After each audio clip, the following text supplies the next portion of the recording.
I was 70 years old the morning I signed my house away in Sandusky, Ohio, for $142,000. 31 years in it, paid off, not a dime owed on that house to anybody. The reason I sold it is small and a little stupid, and it is the truest thing about me.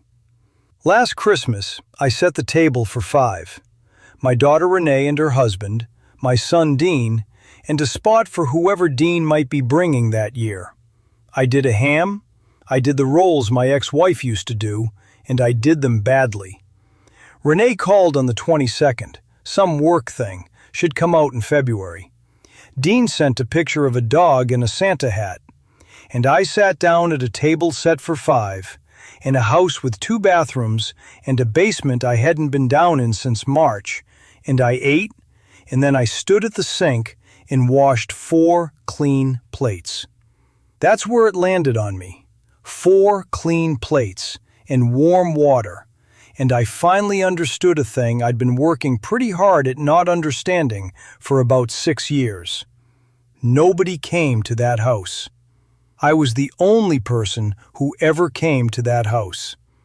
It was a building I was heating for 4 people who had made other arrangements.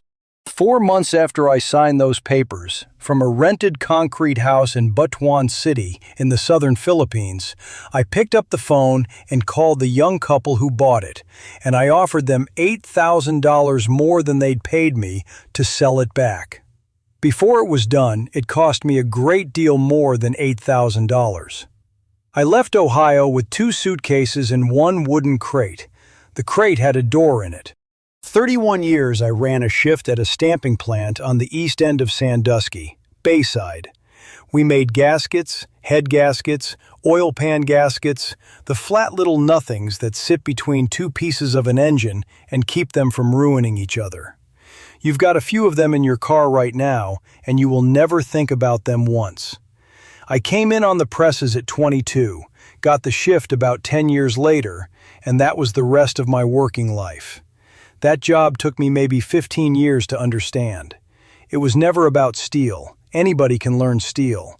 It was people and the clock. Who's here, who's not, who called in, who's fighting with who you can put on a bad machine and who you can't. 60-some men and women, and a board by the water cooler with everybody's name on a card in it.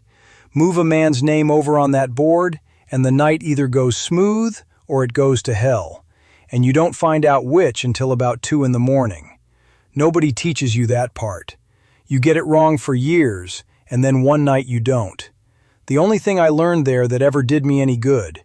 You can't fix anything by yelling at it. I watched better men than me try it, but it never once worked. Bayside closed the fall I turned 64.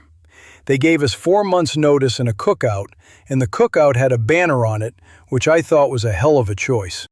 The pension and the paperwork on that closing didn't get handled in Ohio. It got handled by an outfit in Manila, in the Philippines. That's just how it works now. Some company in another country takes the calls. You've probably talked to a floor like that yourself and never known where it was. Took several calls to straighten it out, and most times I got the same woman. Her name was Tessie. Very careful voice, sort of formal, kept apologizing for the hold music. And on the last call, after she'd read me the same paragraph again and I finally got it, she said, "Sir," and then she stopped. And then, "How are you doing with all of this? Plant gone, ex-wife remarried in Florida, kids doing fine in other states." Tessie in Manila was the only human being in that entire calendar year who asked me how I was doing. Not how I was fixed for money. How I was doing. I looked up where she was, sat at my kitchen table in Ohio with a road atlas, which tells you my age right there, then gave up and looked it up on the computer. Manila. 12 hours off from me and change. That was the first time I ever looked at the Philippines as a place where people were, instead of a shape on the news. I've still got that pension letter with her extension on the back of it in my own handwriting, in the side pocket of the blue suitcase. Never once dialed it. But that's where the road started. The years went by after the plant, and they're not dramatic, And that's exactly the problem with them. Part-time at a hardware store. Fix things around the house that didn't need fixing. Bonnie, that's my ex-wife, we split in '97. She's down in Florida with a man who golfs. Bonnie and I talk maybe 3 times a year. Birthdays. There is no war there. People expect a war. You want there to be one, I think. There wasn't any. We just ran out of anything to be to each other. She still mails a card every July with a lighthouse on it, and I've never once mailed her a thing back. Anyway, Renee's 44, in Charlotte, good job with a hospital system, husband named Neil. Dean's a few years behind her, out in Austin, does something with logistics software that he has explained to me twice, and I still don't really know what it is. Renee hadn't been in that house in 4 years. Dean, 6. You can't make a villain out of that. They've got lives, airports are expensive, and I was a father who worked nights for most of their childhood and slept on the couch through a good part of the rest. So in February, I did not call a realtor. The first thing I did was go down to the basement for a screwdriver. In the back bedroom, Renee's room, then Dean's, then where I kept the exercise bike, there's a closet, and the closet had a door on it. Hollow core, painted over so many times the edges of the panel went soft, brass knob. And on the inside edge of that door, from '94 on, there are pencil marks, names, dates, heights. Renee at 13, Dean at 10, and Dean at 10 again 8 months later because he insisted. There's 22 marks on it. 4 of them are in Bonnie's handwriting, the neat ones from the first years. The rest are mine, and mine are crooked, because you can't hold a pencil straight against a kid who's laughing. I took that door off the hinges and I stood it against the wall, and then I called the realtor. The house went in 11 days, and I took 142. The buyers were a couple named Brody and Jess Hodak. He's 29, she's a little younger, does furnace work for an outfit over in the next county. She told me at the walkthrough they'd been trying for a baby 2 years, which isn't a thing people tell you at a walkthrough, but she told me. She stood in the kitchen and said, "We want to do it here." At the closing, I signed a stack of paper about as thick as a sandwich. 6% to the agents, the title work, the prorated taxes, the county's little bites, and what actually hit my bank was $131,000 and change. I sold a paid-off house and sat down on the money. But it doesn't feel like money when it lands like that. It feels like something you're holding for somebody else, and I'm the man who picked it up. Brody asked me at the closing about the doorway in the back bedroom. 2 hinges, no door. I told him it got damaged. That was a lie, and I'm not sorry about it. You can hold that against me. I shipped the door by ocean freight, in a crate I built myself out of 1/2-inch plywood. $410 to send a hollow core door across the Pacific. The freight man in Cleveland asked me twice if I understood what the shipping cost, like he was giving me a chance to come to my senses. I didn't take him up on it. Then the flight.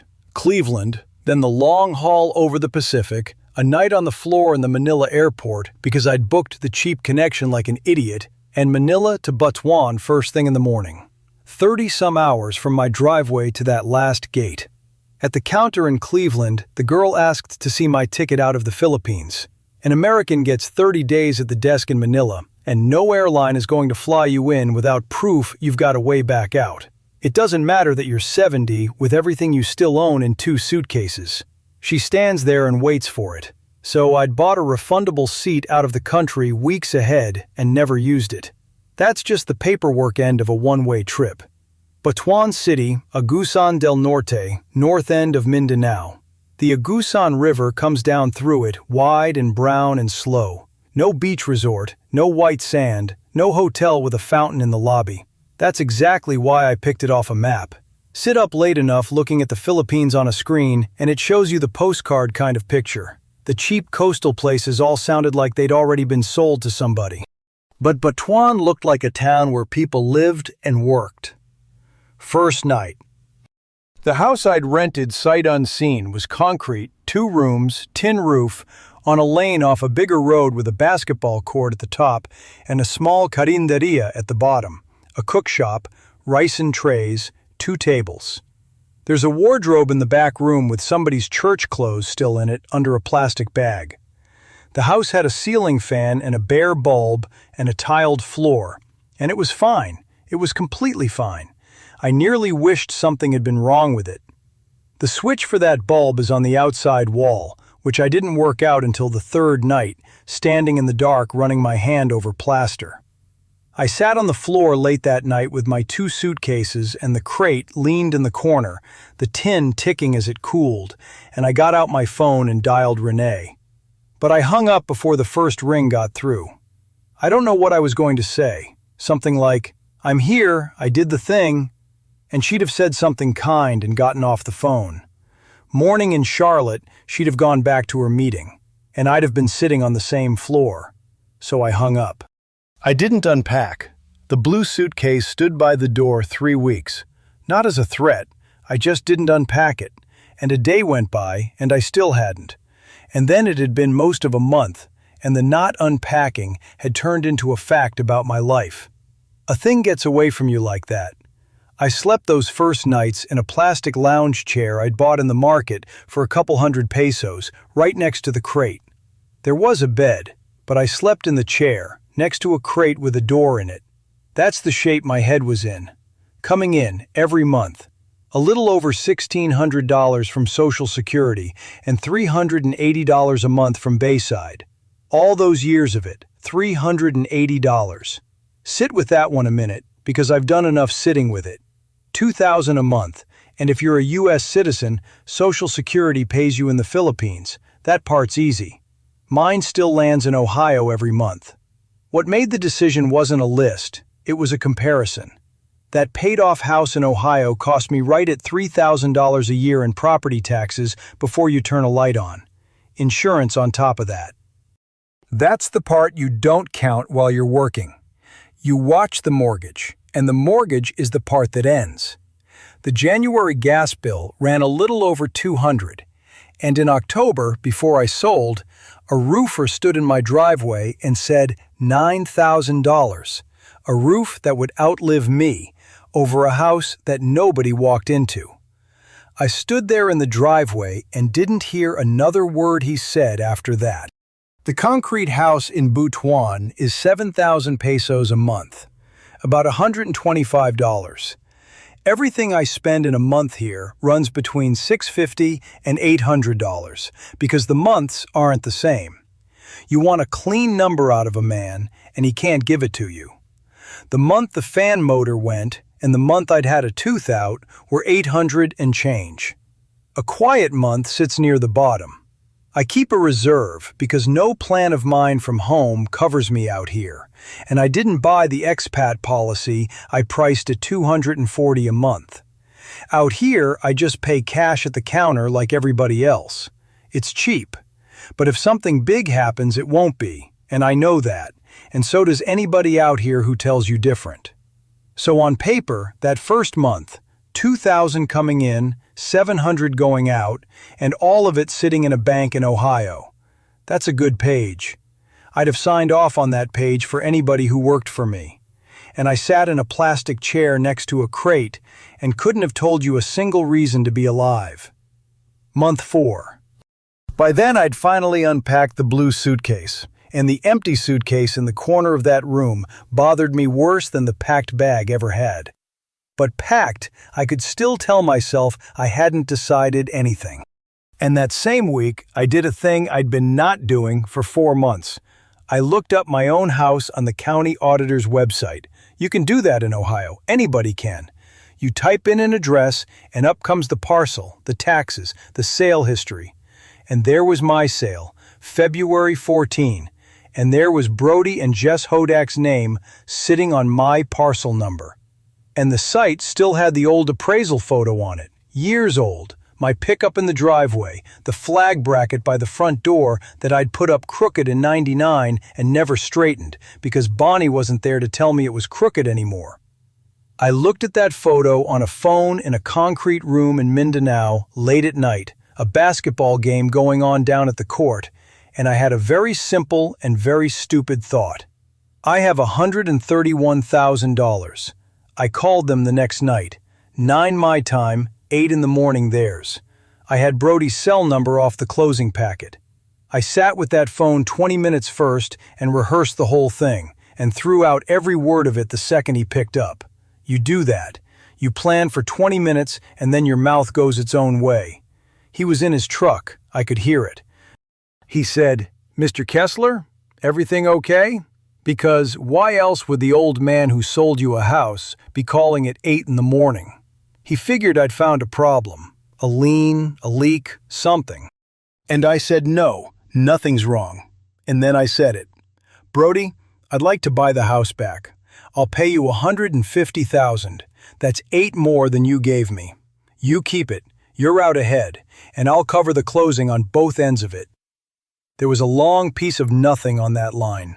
Long enough that I said his name into it, the way you do when you think the call is dropped. You know, that kind of quiet. And he said, "You want to... Hold on. You want to buy your house back?" "Yes. We live in it." "I know you do." "Mr. Kessler, we live in it. Jess is due in March. The house isn't for sale." And I said, "I know it's not for sale. I'm asking whether it could be." He was decent about it. That's the part I couldn't get around. He didn't laugh, and he didn't get his back up. But he was a young man in a work truck, being kind to somebody he'd decided had come a little loose. And there's no answer to that. You can't argue with a man who is being kind to you. He said they'd talked about that house for 2 years before they got it. He said they'd rehung the fence gate, and then he said, "We painted the back bedroom last month." I asked him what color. "Kind of a green. Sage, Jess calls it." Then he had to go. He had a job, and the last thing he said was, "You take care of yourself, okay?" The way a young man says it to somebody's grandfather on a porch. 6 minutes, that call. I hung up and sat there in the dark, and my hands were shaking, which is a humiliating thing at 70. You don't shake over a phone call at my age. I did. My lane is 4 houses wide and runs maybe 80 steps down to the basketball court. Concrete slab, a pair of backboards, and the far post leans off true. Kids on it from 4 in the afternoon until it's too dark to see the rim. Then men in their 30s. Then crickets, and somebody's television turned up too loud. There's a rooster back of the 3rd house that goes off long before light, and I've never located it. At the road end is Nang Basilia's carinderia. She's 59. 4 trays under glass, a rice cooker the size of a drum, a couple of tables with a plastic cloth on them, and a hand-lettered sign that's been rained on so many years you can't read the second line. Ne, Nang, Te. Down here they speak Bisaya, and those aren't titles exactly. They're closer to how Sir would sound if Sir had any warmth in it. Nang is what the whole lane calls Basilia, so it's what I call her too. By my 2nd week I was doing it without thinking. My 2nd morning I sat down at Nang Basilia's table and pointed at a tray with fish in it, and what arrived was a whole fish, head and all, looking straight up at me. I ate around it, badly and slowly, and she watched from behind the trays with her arms folded. 3rd morning she brought me that same fish with the head already off, set it down, said nothing about it. That was our whole relationship for about a month. The only thing I hung on the wall in that house came over wrapped in a towel in the blue suitcase. The little duplicate of my board from the plant. Grooved wood, size of a cookie sheet, 60-some name cards in it. I put a nail in the concrete and hung it up empty. But it stayed empty for months, and after a while, I quit seeing it. I also brought a steel thermos mug with the Bayside logo on it. 20 years of coffee in that mug. First month here, I set it on the step and caught it with my foot and cracked the outer shell, so it doesn't hold heat now. It's a cup, but I still use it every morning. You keep the strangest things. There's a man on my lane I've been nodding at for months without talking to. He sits on a wooden bench outside his daughter's house in the late afternoon with his shirt unbuttoned all the way down. Tay Demeng, 74, And the night after that phone call, I couldn't sit in my own house. So I walked down and sat on the far end of his bench. I still don't know why I told him. Maybe just because he was the only person I knew out here older than me. I told him I'd tried to buy my house back and got told no. Said it too fast the first time and had to do it again slower. He listened all the way through, and then he told me about his. He built it himself back in the 80s, out in a barangay maybe 40 minutes from here. Then he borrowed against it for his son-in-law's hauling business. But that went the way those go, and the bank took the house. He was 60. He has lived in his daughter's front room for 14 years since, on a foam mattress that gets rolled up every morning so the grandkids have floor to sit on. And I asked him a rude question. I knew it was rude while it was coming out of my mouth and asked it anyway. Did he ever go and look at it? He said sometimes. He said somebody painted it yellow. He said, "Was never yellow. I don't like yellow." And then he laughed, a real laugh, not a brave one. He had to wipe his eye with his thumb because he'd laughed too hard for an old man with a chest cold. He hunted for the English a while, and it came out flat and completely unimpressive, and I've been chewing on it for a year. He said, "The house is a thing they can take. Where I eat, nobody can take." Well, I didn't find that comforting, sitting there on that bench. What I thought was, that's a man missing a shoe telling me shoes are overrated. I was wrong. You can be wrong slow. I was for about 8 months. The smell started about a week after that. Behind the houses on my lane, there's a concrete drainage canal, 2 feet wide, 18 inches deep, and it had silted up. Mud, cut grass, plastic, a flip-flop, until the water quit moving in it at all.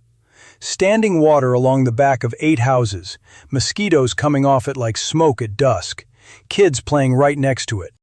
Everybody complained about it. For 3 weeks, everybody, every day complained, and nothing whatsoever happened. And I sat in my house with the fan going, 70 years old, and I thought, all right, this one I know how to do. So I walked up to the copy shop by the plaza, and I paid 8 pesos and printed a sheet. What I printed was a sign-up sheet. It's the funniest thing I have ever done, and I did it with a completely straight face. Across the top, drainage canal clearing. Under that, Saturday, 8 a.m. And then I ruled 4 columns down the page with a straight edge. Name, house number, time in, time out. Time in, time out. 70 years old, 4 months in a country I could not speak one useful sentence of, and I made a shift out of it. I taped it to the post by the pump on a Wednesday, and over 3 days, 8 people signed it. 8 names in careful handwriting, some with the house number filled in wrong. I checked that sheet twice a day, bought a shovel for 450 pesos and a pair of gloves, and Friday night I laid the gloves on top of the shovel by the door, and I slept better than I had since I got off the plane. I had a crew and a start time.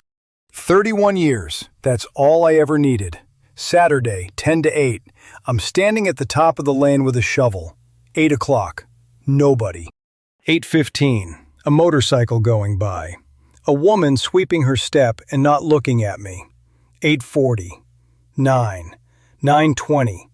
I walked up and down and looked at my sheet on the post and looked at my watch, which I was still keeping on Ohio time on the second hand.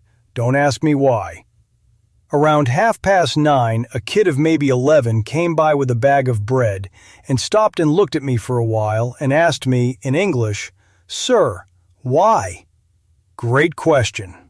10 o'clock. Nang Basilia came up from the carinderia with a plastic cup of water and a look on her face, and she said something I couldn't follow and patted my arm twice and went back down. So I did it myself.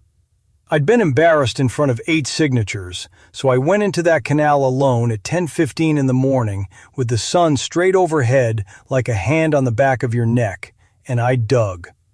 12 feet in 3 hours, and I came out of there gray. Somewhere in the second hour, I caught myself running the numbers again. 131,000, plus whatever it takes to make a young couple move twice in 1 year, standing in 18 inches of muck in Mindanao. Renee had sent a picture of her boy's school photo 2 days before, and I still hadn't answered it. Sat on my step with my legs shaking and the cracked mug of water. At 70, that was a stupid and dangerous thing to do, and I knew it going in. At about 10 to 4 in the afternoon, I heard the lane fill up. I came out and there were, I've counted it up since with Milagros, and we agree it was 19 people. 19. Ver had a pry bar. Ramil had backed his trike down the lane to haul muck. 2 women with rice sacks split open flat to shovel onto. Kids in flip-flops with buckets. 2 men I'd never once spoken to. Domeng, who was not going to dig anything, and came anyway and sat on his bench to supervise with his shirt open. And at the top of the lane, dumped on the concrete, was a pile of gravel and a pile of washed sand, which had been delivered on Thursday.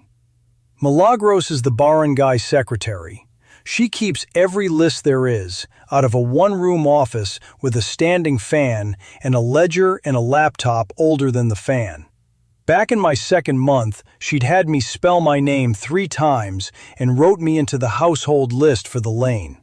Frank Kessler, house number, age 70, and made me sign and made a small satisfied noise when I did, like a drawer closing. Milagros, 3 weeks earlier, had put in a request at the captain's office for materials on that canal. It went through the captain, the way anything like that goes through the captain. The gravel came Thursday morning, and the work was set for Saturday at 4 in the afternoon, because 4 is when the heat breaks and a person can work without dying. Everybody on that lane knew it. It had been said out loud at Nang Basilia's tables in front of me, in Bisaya, probably 4 separate times, and I'd nodded along at it like a fool nodding at weather. I hadn't discovered a problem nobody was handling. I'd walked in on the middle of somebody else's shift and posted my own hours on it. And then Ver found my sheet on the post. He read it out loud. He got as far as time in, time out, and the lane came apart. I mean, out loud, doubled over. One of the women had to sit down on an upturned bucket. Ramil did an imitation of me that I have to admit was extremely accurate. Standing at attention, shovel vertical, checking an invisible watch, and they made him do it 3 more times. Somebody said something to Domeng, and Domeng translated it for me later, badly, and what it came out as was, "Tay, 8 in the morning is for the dead," and they were not done with it. That sheet got duct taped to the basketball backboard the next week and stayed up there the whole rainy season until the paper went to pulp. And for about a year after, kids on that court would see me coming and yell, "Time in!" and fall over themselves. Ver still says it. Said it to me last month. Now, here's the other half, and it's the half I'd have missed if I'd sulked. They handed me a bucket. Not the pry bar, not the shovel. I'd already used up my shovel for the day, and everybody could see it. A bucket. And I hauled muck out of that canal with a bucket and a line of 19 people until 8 o'clock at night, and we finished the entire run behind 8 houses, 90-some feet of it, in about 4 hours. And then they set the gravel in the bottom of the low end so it would drain right, which is a thing I would not have known to do. Somewhere in the middle of it, Ramil, hauling a load past me, said, "Tay Frank, slow, long night," and went on by. There's a house going up at the top of the lane, and I hauled past it all night. Block walls, no roof, rebar out of the columns. I asked Ver whose it was. Somebody's son working abroad. 4 years of sending money home. "What does it cost to finish?" I asked. 800,000 pesos, he said. Maybe $1 million. About $14,000. I had 9 of those sitting in a bank in Ohio, and I was trying to spend all of them on a house I'd already lived in. You can do that arithmetic as well as I can. If you've ever watched your last money shrink, you know why I kept doing it. That's all. A bucket and a man telling me to pace myself. I believe the trick was the board and the clock. Right names in the right places, start on time, and the work takes care of itself. I'd have told you that was the whole job. But on my lane in Butuan, it got done better than I could have run it, with no sheet, no start time, and no me. That night, somebody rolled a karaoke machine onto the court and ran a cord down from Nang Basilia's place, and half the lane sat out eating and singing past midnight. Ver sang a Filipino ballad in a voice I couldn't believe came out of a kid who fixes water pumps. They put the songbook in my lap and wouldn't take it back, and the only number in that book I knew was Country Roads. So I sang it, badly, in the wrong key, sitting down, to a lane full of people who just cleaned out a ditch. What got me wasn't the singing. It was the woman holding the book open with her finger on the number the whole time, in case I lost my place. 2 weeks later, I got a phone call from Michigan. Fella named Lenny Prosser, 68, I think. Lenny lived a few houses down from where I live now, and Milagros still had his old paperwork in the ledger, and somebody's son passed my number along. He asked after Nang Basilia and Domeng by name before he asked a thing about me. You noticed that. And then he told me he went home, bought a house up there a few years back. $61,000, 3 bedrooms, aluminum siding. And he said, "I got my house. I sit in it." That's the whole report, Frank. Not bitter. You could sit across from Lenny an hour and never hear bitterness. Calm, pleasant, entirely settled. Mows twice a week whether it needs it or not. Sleeps better inside his own walls. And I believe him. Sitting in that chair, I'd have slept fine too. He also mentioned, like it was nothing at all, that he still pays $11 a month to keep his phone number here in the Philippines active. 3 years now, but nobody ever calls it. I got off that call and thought, there's a man who did the exact thing I'm trying to do, and it worked, and he's fine, and he sounds like a hallway with the lights off. And I didn't know which of us was making the mistake. So I doubled down. That's what you do. Month 5, I called Marla, the agent who'd sold my house, and told her I wanted to make a real offer. Not a phone call from a stranger at 8 in the morning. Paper. She didn't say anything for a bit. Then she went professional on me and asked what number I had in mind. $158,000, 16 over what they paid. Marla said that from half a world away I was just a voice on a phone. If I wanted them to take it seriously, I'd have to put earnest money into escrow and let her show them the proof. She said $30,000 would get their attention. I didn't have a loose $30,000. I had the $131 from the house, but $158 plus closing was already more than that. The rest had to come from my 401k, and Marla wanted 30 of it sitting in escrow before she'd even show them the offer. Well, there's no penalty on that at my age. The 10% bite is for young men, but it's income, all of it, the year you take it. I had to ask for 37.5 so that 30,000 would land, because the plan holds back a fifth for the federal government before the money leaves the building. When I filed in April, some came back, withholding as a guess, and the guess ran high. The tax that actually stuck was a little over $4,000. $4,000 in change in tax, on a house I didn't buy. The money was in Ohio, so the wire went out of my bank there to a title company in Sandusky. I set it up on a phone in the road outside the copy shop, because that's where the signal lives. 40 minutes on hold, proving I was myself, most of it spelling my mother's maiden name into a bad connection with a tricycle idling next to my knee. Tuesday morning, Marla presented the offer with the escrow letter attached. 6 days. That's how long it took. Then Marla called and read me a text in her flat, professional voice. It was from Brody. They weren't going to keep having this conversation. The house wasn't for sale, and they'd appreciate it if they didn't have to hear about it again. Nothing cruel in it, just done with me. And then Marla dropped the professional voice for a second, and she said, "Frank, 20 years I've been doing this. I've never seen a seller buy back. Not once." And then something about how there's a reason for that, and it isn't the money. I don't have it word for word. What I kept was the "not once." I sat on that bench with Domeng that evening and finally told him about the crate. I told him about the closet door. the pencil marks on the inside edge of it, that I'd unscrewed it 2 days before the first showing and shipped it here in a plywood crate, and that it had stood against my front room wall ever since, 40 steps from where we were sitting, and that I hadn't opened it once. Domeng thought about that for a good while, long enough that I thought he'd lost the thread. Then he said, "So you have it. What is in that house that you don't have?" And I sat there and I couldn't answer him. I'm a man who could tell you the answer to almost any question about who's covering what and when. But I had no answer. And Domeng said, "Then go look." I booked 10 days in Ohio. Month 9. Butuan to Manila and on across to Detroit. Renee offered me the spare room in Charlotte and I turned it down.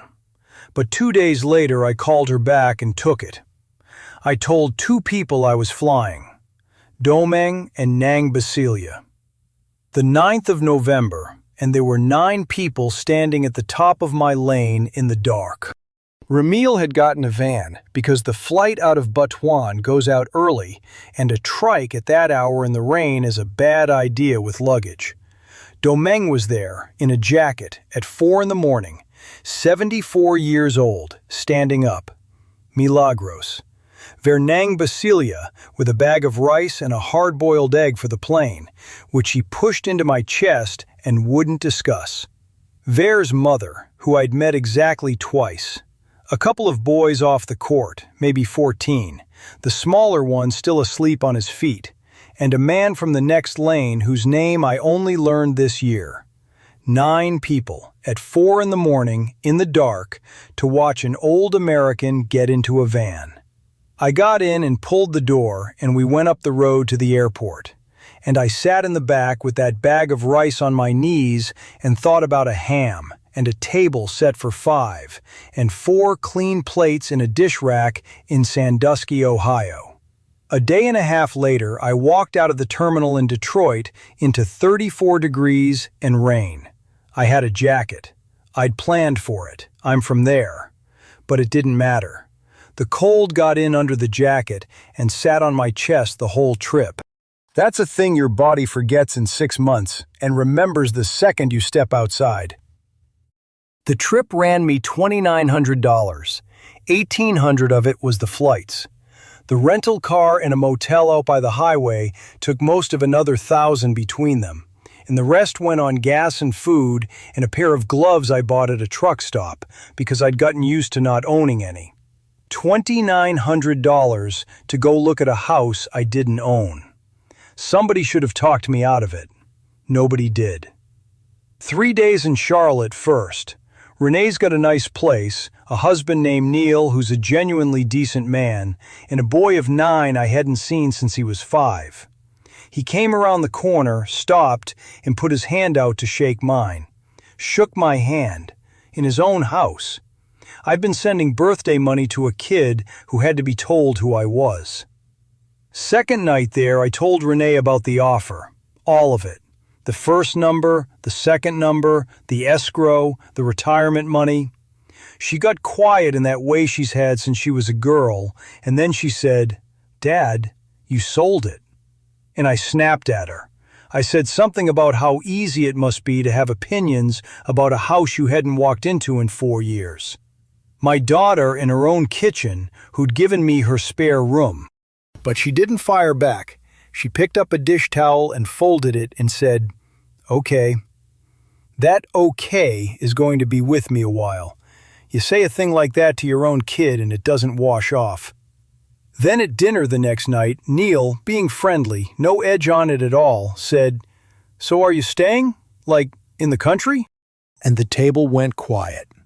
Renee looked at her plate, and I understood in about a second that the question had been sitting in that house since I landed, and nobody had made a plan around the answer. Not against me. Nobody had a room in their life shaped like me, and it hadn't occurred to them they'd need one. I said I hadn't decided, which was true that night, and was the last night it was true. Then Cleveland, then a rental car, then Sandusky. The plant is coming down. I knew it was going to happen. I didn't know it had started. Half the roof off the east building, the rest going out as scrap. I sat in that rental car maybe 20 minutes watching a machine with a claw pick metal out of a building where I stood for 31 years. And what I felt wasn't what I'd have guessed. I don't know, but it wasn't grief. Closer to watching them tow away a car you already sold. You don't know what you've got till it's gone. The bar on the corner where I drank a beer after A shift for 2 decades is a vape shop. The man across the street died, I knew that, his daughter messaged me, and his house has a couple of cars in the driveway now and a basketball hoop, which is a good thing for that street. On the whole block I recognized one person, a woman down the way who waved at the car with no idea who was in it. You go back expecting to be known. I don't know why you do, but you do. And on day 5, standing in a grocery store parking lot in a coat, my phone rang, and it was Lenny Prosser. He asked where I was. I said Ohio. There was a pause, and then he said, "Huh," and then, "How is it?" And I said, "It's cold and everybody's gone." And Lenny said, "Yeah." Not smug, not "I told you so," just a man agreeing with a weather report. And then he said, "You're 4 hours from me. Come up, I'll make coffee. I've got a whole extra room." And I said, "Maybe," and I meant it. But I never went, and I still think about that. Day 6, I called Marla and killed the offer. No counter, nothing. Done. She said she'd send the cancellation to the title company, and then I asked her for a favor. I asked if she'd ask Brody whether I could walk through the house once before I flew. She said she'd ask, and she was plainly not optimistic. She called back a couple hours later, Saturday, 3 o'clock, and Brody had said, she read it to me, "He built the fence gate. He can come look at his house." Saturday, 3 o'clock, day 8, low 40s and gray. Jess opened the door. 5 months along and showing, a different shape entirely from the woman who stood in my kitchen in February and said, "We want to do it here." Socks, no shoes, and she said, come in, it's freezing," like I was somebody's uncle. You know that voice. It looked better.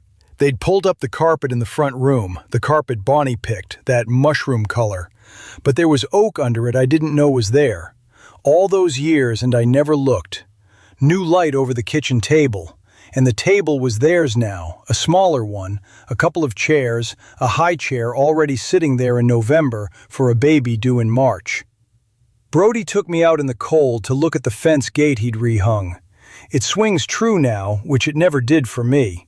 I told him so, and he was pleased in a way that made me like him. And then Jess said, "You want to see the back bedroom? It's the only one that's done. Sage green. It's a good color. There's a crib in there, a lamp with a shade with elephants on it, and a rug.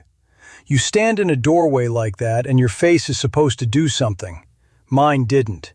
And she stood in the doorway of that closet and laid her hand against the frame, on the brass hinges with nothing hanging off them, and she said, "Okay, so this is going to sound strange, but where did the closet door go?"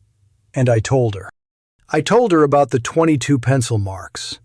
I told her the first one was Renee in June of '94 at 4'11". The last one was Dean, and he'd gone past me by 1.5 inches, and wrote the date himself and pressed so hard he dented the paint. 4 of them were in my ex-wife's handwriting, the neat ones from the first years. The rest were mine, and every one of mine is crooked, because a kid won't hold still. A kid laughs and drops 6 inches and comes back up, and you end up drawing a line that's more of a guess. You do it every year, and then one year, nobody asks you to. I told her I unscrewed it 2 days before the first showing, put it in a plywood crate, and shipped it across the Pacific by boat. And that it was standing against a wall in the Philippines at that exact moment, still nailed shut. 8 months in that room with me, and I'd never once had the lid off it. And I said I'd told her husband it got damaged, and that was a lie, and I was sorry about it. Jess didn't say anything for a second. She had her hand on that door frame the whole time. And then she asked me if I'd write them down. The names and the dates and the heights. She got a pen out of a drawer. There was a grocery receipt on the counter, and I wrote them all out on the back of it, at my own kitchen counter that wasn't my counter. I got 2 of the heights wrong and crossed them out. You'd think a man would know his own kids' numbers. My handwriting was bad because my hands were cold. She put it on the refrigerator with a magnet shaped like a strawberry. That's it. A grocery receipt on a refrigerator. I flew back on the 11th, and somewhere over the Pacific with the shade down, I finally answered Neil's question. No, I wasn't staying. The van came in off the main road late in the afternoon, and at the top of the lane, 7 or 8 of them were holding up the side of an appliance box. Welcome back, Frank, in blue marker. No K. I've still got that cardboard, behind my wardrobe. Verse swears he didn't write it, but I've never believed him for 1 second. The escrow money took most of a month to come home. It isn't lost, money in escrow, it's just not yours for a while. They wanted a cancellation signed and witnessed. I was in Mindanao, and the officer on my file was out. Then the wire had to crawl back, and the $30,000 was sitting in Ohio again. But the tax never came back. That's gone. That's the actual price of what I did. In February, Nang Basilia came down the lane and handed me a key. Little brass thing on a loop of nylon string. It opens the padlock on the switch box for the lane's pump. Whoever holds it opens the pump in the morning so the tanks fill and locks it at night so nobody runs the motor dry. Basilia had it 6 years because she's 60 and up before anybody, and she's up because of the rice. She set it in my palm and said, "You are up early," which is true. I still wake at 4:40 every day of my life because that's when A-Shift's alarm went off for 31 years, and my body has never once accepted that it's over. You don't get a vote on that. That's the whole appointment. No speech, nobody called me anything. A woman handed an old man a key because he's awake anyway. I open it at 5, lock it at 9. Every house on this lane draws off that pump. And if I'm down with something, Vere's mother takes it. The padlock sticks in the wet season, and I've been meaning to oil it since March. I opened the crate in March. Took the lid off with a screwdriver, sitting on the floor of the front room, and there it was. Towel, newspaper, brass knob wrapped in a sock, not a scratch on it anywhere. I got my glasses and read them all. Then I sat there a while longer with my hand flat on the wood. Then I got up and hung it. The bedroom here has a doorway with no door, just a curtain on a wire. I took the curtain down. Vere came with a hole saw, and we mortised in the old brass hinges and shimmed the top with a piece of soda can, and by 4 in the afternoon it swung. But it's an inch short for the frame. There's a gap along the bottom you can see light under. An Ohio closet door with my kids' heights on it, hanging in a rented house in Butuan City. Rented. I don't own the land under it, and I never will. A foreigner can't own land in this country. I read that law before I came because I wanted to know exactly what I could and could not buy.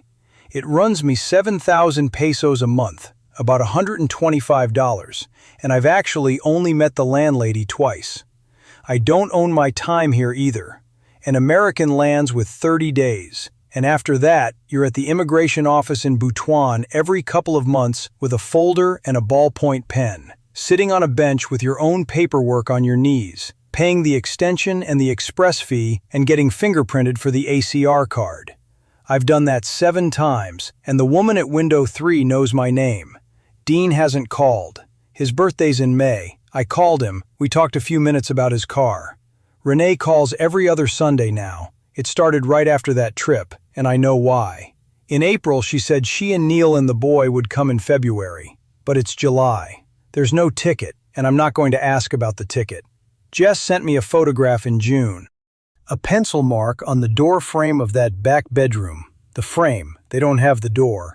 The baby's name and a date in March, in Brody's handwriting. And it's crooked. I don't know if that's the baby moving or him. Domeng turned 75 in April, and we had it at Nang Basilia's tables. He still walks out and looks at his yellow house. He stood up with his glass and said something in front of everybody, and Milagros put it into English for me. This one came here to buy a house. We gave him a key instead. His daughter made a cake with too much icing, and he ate 2 pieces and complained about his chest the whole way back down the lane. 2 weeks ago, a young guy at the pump, new on the lane, asked me straight out why I don't just go home if I've got money. No manners on him at all, which I appreciated. I told him I tried, twice. The tax was a little over $4,000. The trip back was $2,900. The first flight out had been $1,800, and the crate was $410. More than $9,000 circling a house I never bought back. What it bought me was standing in my own back bedroom while somebody else painted it, and finding out I didn't want the room. I wanted somebody in it expecting me. Have you ever gone back to a place you used to live and found out it had gone on just fine without you? I'd like to know how that sat with you, because I still haven't got it sorted. Put it in the comments.